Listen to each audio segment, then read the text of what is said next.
Welcome back to my channel. My name is Mario Mamalis and my goal is to share app dev technology topics that I find interesting. In this screencast, I will present Azure DevOps Multistage Pipelines. This is a continuation of my previous and first screencast on Azure DevOps with title Azure DevOps Basic Concepts. If you are not experienced with Azure DevOps tools, I recommend you watch that screencast first. I hope you enjoy this. As always, please do not forget to subscribe to my channel and enable notifications for future content. Let's get started. Here's what I'll be covering. First, I will explain what multi-stage pipelines are and how they are constructed. Then I will explain the code of a multi-stage pipeline that has a build and a deploy stage. Then I will show you a few necessary settings on Azure DevOps extending the project I created during the first screencast. Finally, I will demonstrate how continuous integration and continuous deployment works by pushing a code update and triggering the pipeline.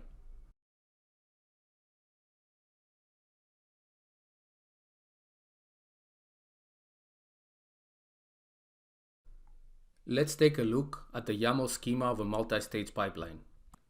The first level in the hierarchy of a pipeline is the stage. A stage can have many jobs, and a job can have many steps.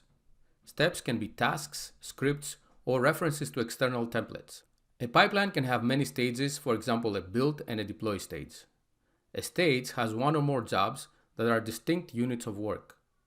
Both stages and jobs can be assigned dependencies such as run stage 1 before stage 2, or job 2 depends on the output of job 1. So a pipeline can have the following structure with multiple stages and jobs. Following this pattern, a pipeline can grow to become a complete end-to-end build, test, and release flow with multiple environments and checkpoints along the way to ensure the continuous delivery of value to end users.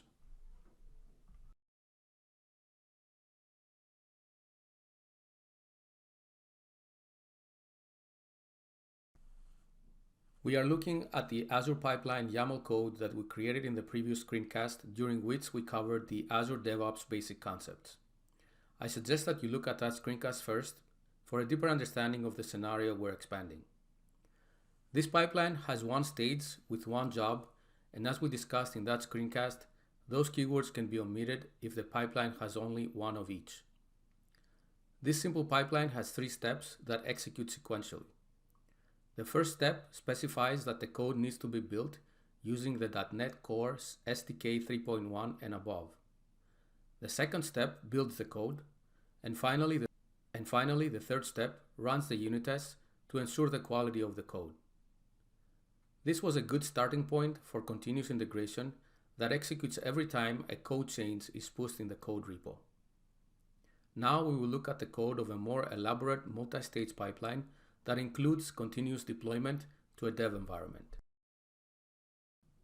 As we can see, the new pipeline has the same trigger and variables declaration as the previous one. However, we now have defined 2 stages, a build and a deploy stage, that perform exactly those 2 functions.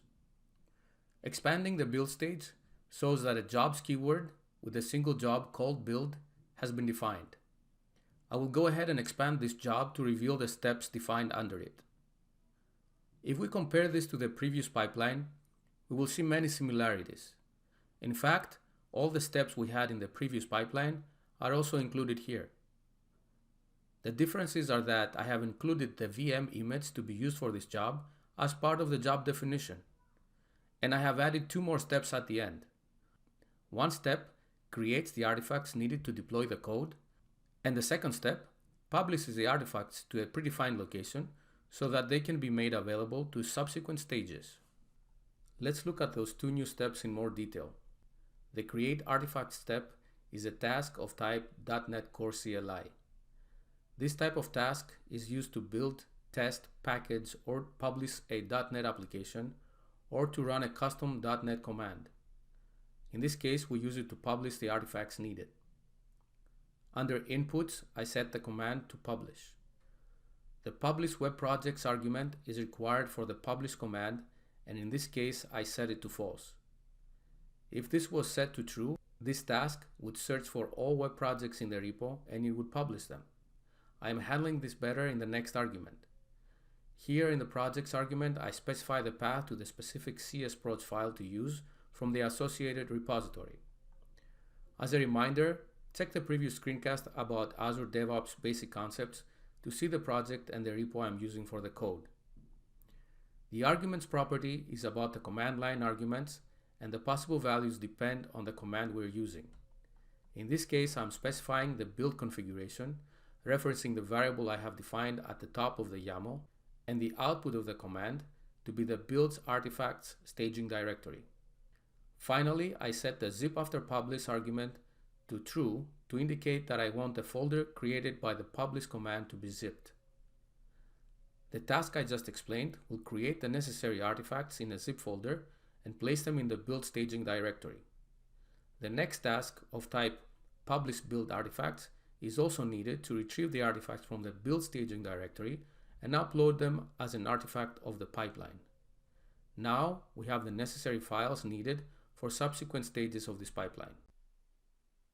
Let's expand the deploy stage and examine the steps required to deploy the code to a dev environment. This stage runs right after the build stage is finished, and by setting the depends on property to build, we instruct the pipeline to proceed with the deployment only if the build stage has completed successfully. Under jobs, you can see that I use a job of type deployment.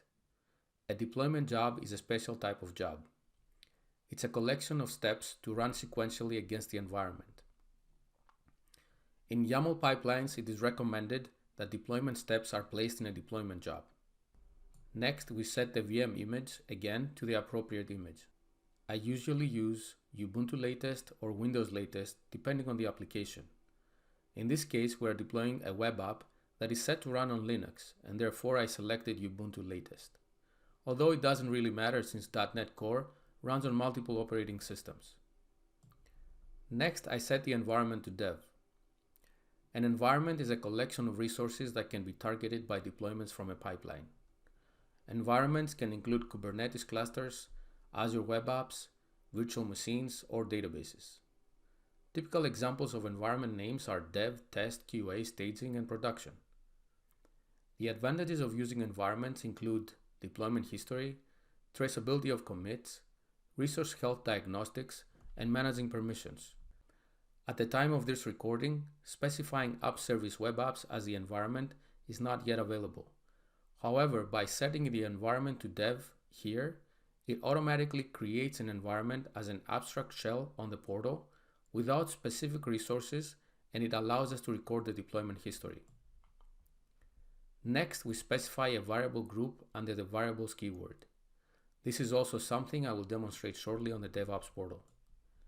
A variable group is used to store values that you want to control and make available across multiple pipelines.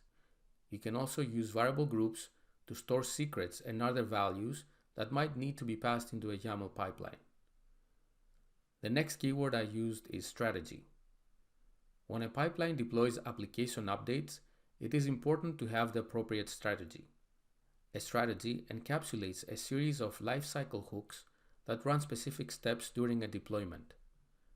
Using the hooks, we can set specific actions for lifecycle events such as pre-deploy, deploy, route traffic, post-route traffic, and finally on success and on failure.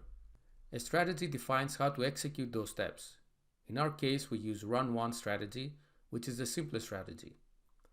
With this strategy, the main lifecycle hooks are executed once, and then either the on success or the on failure step is executed. As you can see, I'm only specifying steps for the deploy hook and ignoring the rest. There are several additional deployment strategies such as rolling, canary, and blue-green. I will cover those in a future screencast. The first step under the deploy hook is the download step. The download keyword is a shortcut to the download pipeline artifact task. In this context, current means use the current pipeline run and grab the artifacts published earlier during the build stage. The value drop in the artifact argument indicates the default artifact staging directory where the artifacts are published. The final task is the Azure web app task. This is the task that deploys the application, and as such, we need to specify where to deploy. Under inputs, we set the app type to web app Linux because this is the type of the app service I'm using on Azure. The value you see for Azure subscription is the name of the connection to the specific subscription and resource group where the app service is located. I will demonstrate how to set that on the Azure DevOps portal shortly. App name is the name of the web app, and that is also set on the Azure DevOps portal under a variable group. We set the name of the variable group earlier on the stage. Finally, the package input argument is where we instruct the pipeline to look at the default workspace and pick all the zip files inside the drop folder. In our case, there's only one zip file containing the web app that we will be deploying. Okay, this was quite a lot of theory we covered. Now let's see this working in action.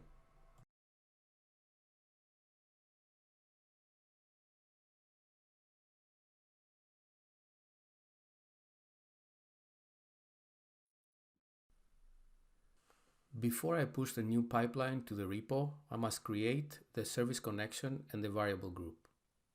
I will copy the connection name and head over to the DevOps portal to get started. I'm already inside my DevOps project. Under Project Settings, Service Connections is where I can set up the connections to the resources on Azure.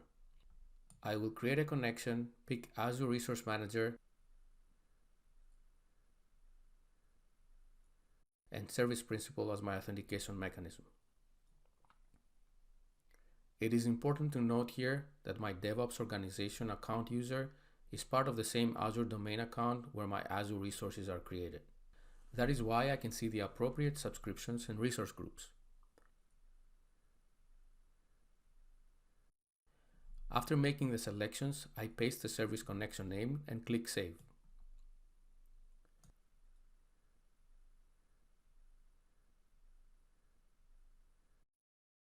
With the connection ready, I will now create the variable group. I will copy the group name, and back on DevOps, I will navigate to the library where variable groups are defined.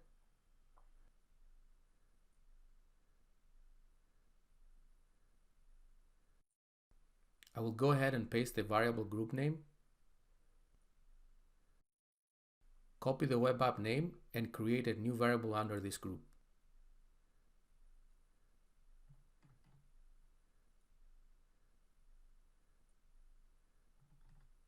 To grab the correct app name value, I will go to the Azure portal and find the web app name.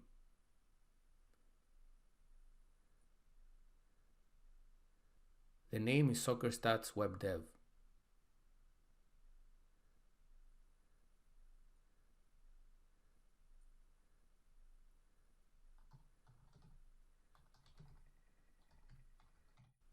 And I will go ahead and save the variable group.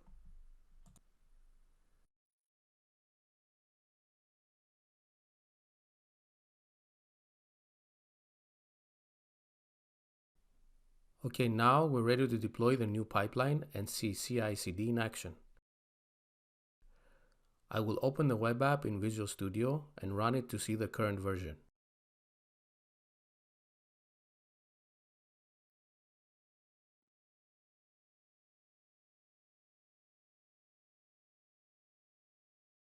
We can see the version running locally is 0.0.1. I will run the app on Azure as well, on the dev environment, to confirm that the same version is running there.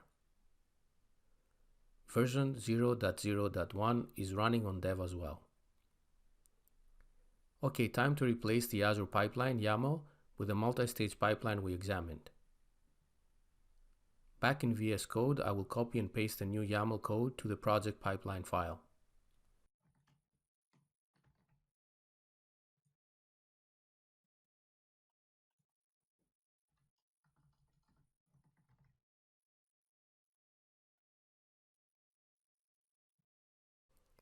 I need to make sure that the keywords are properly indented.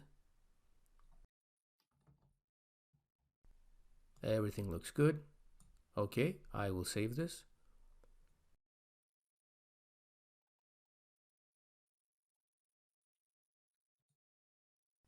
Now in the landing page of the web app, I will change the version to 0.0.2. In the previous screencast, I showcased the Git command line. Now I will show you that we can interact with our Git repo using the Visual Studio Team Explorer. Under Changes, I can see the two files modified. I will provide a commit message and commit the code to my local repo.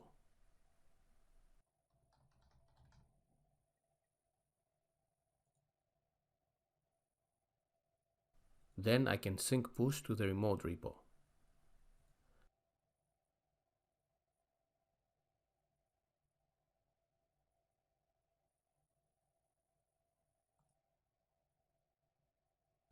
Okay, let's close the browser window with the app on dev and go back to the DevOps portal.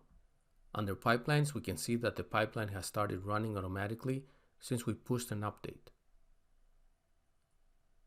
As expected, we see that there are now 2 stages. Let's drill down and see the job steps.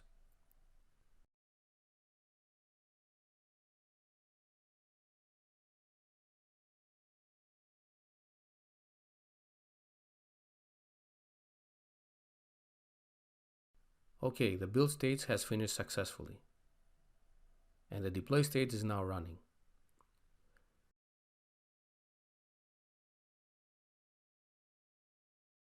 Both stages completed, which means that the new version was pushed to dev.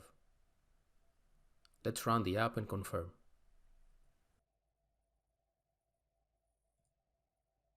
And as expected, we now have version 0.0.2 running on dev. And this brings the Azure DevOps Multistage Pipelines screencast to a conclusion. Please do not forget to subscribe to my channel and stay tuned for more related Azure content coming soon. Until then, take care and thanks for watching.